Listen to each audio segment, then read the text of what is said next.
with over 40,000 channel partners around the world to work with us, and we provide training, we work with them to expand the market. This is our go-to-market model.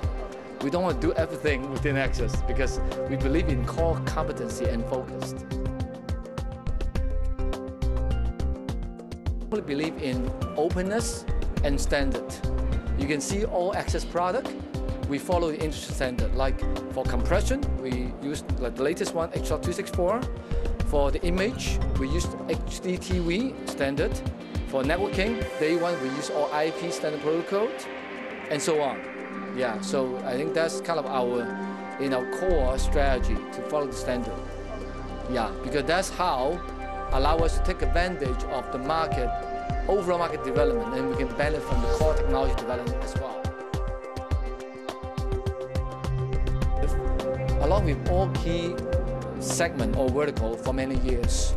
But I think in the recent year, we do have a more kind of solid strategy internally with direct resources as well. We call it BDM resources, business development resources, to really focusing on this segment development. So we put in more resources, different things. One is on the product side, we need to understand the segment requirement so that we can communicate back to R&D as well to provide the right product for the segment. For example, for the camera put inside the subway, we call onboard camera.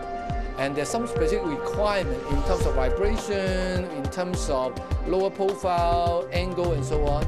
So by knowing the segment better, and we can develop a product which is more better fit to that particular segment requirement. So that's an important element.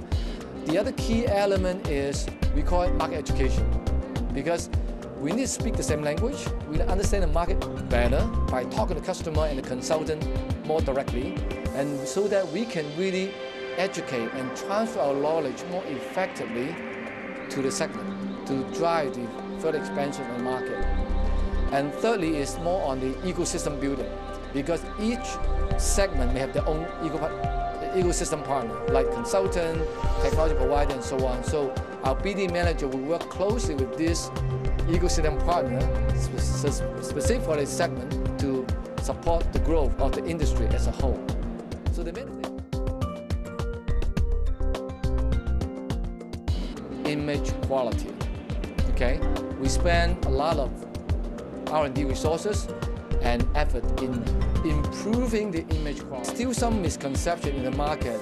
They believe, well, image quality equal to high resolution. In fact, from the Access perspective, image quality means more than that. In fact, some way we call it image usability. Because there's some player or even some customer has a misconception that, wow, image quality is high resolution, more megapixel, more megapixel. In parallel, we need to drive the new functionality and technology to improve the image usability. I can give you some example. For example, low light environment. In a low light environment, IP camera used to be a little bit inferior than analog in the old days. But now, with technology advancement, for example, from Access, with the light finder technology, which is a combination of chipset, processing, sensor, advancement, and the lens all combined together, provide superior low light sensitivity, and which is image quality. But this is not resolution. This talk about in the low light environment, how can you recognize the object with color, which is absolutely important. Overhyped or over-expect about video analytics. For example, facial recognition. I think back to 5-6 years before, there's so much hyped about a camera too small can do face recognition 100%, which is unrealistic. So we learned the lesson together with the industry as a whole. So I think we now know exactly what kind of application for video analytics is appropriate, understanding what environment or what usage situation or what application is best for video analytics. It's not like everything. I give you an example. People counting for the retail is very reliable and very suitable for video analytics. Motion detection, very reliable. And there are many others as well. And for the video analytics as well, I think from access, I think there's a major technology advancement will be on the edge device. Extra horsepower on the chipset within the camera can do the video analytics other than doing the image routing and so on. So that will provide the capability to provide edge intelligence in a more effective manner for a large-scale city in particular. And that will also provide what we call proactive surveillance with the edge intelligence as well. So we strongly believe this will be a major trend moving forward.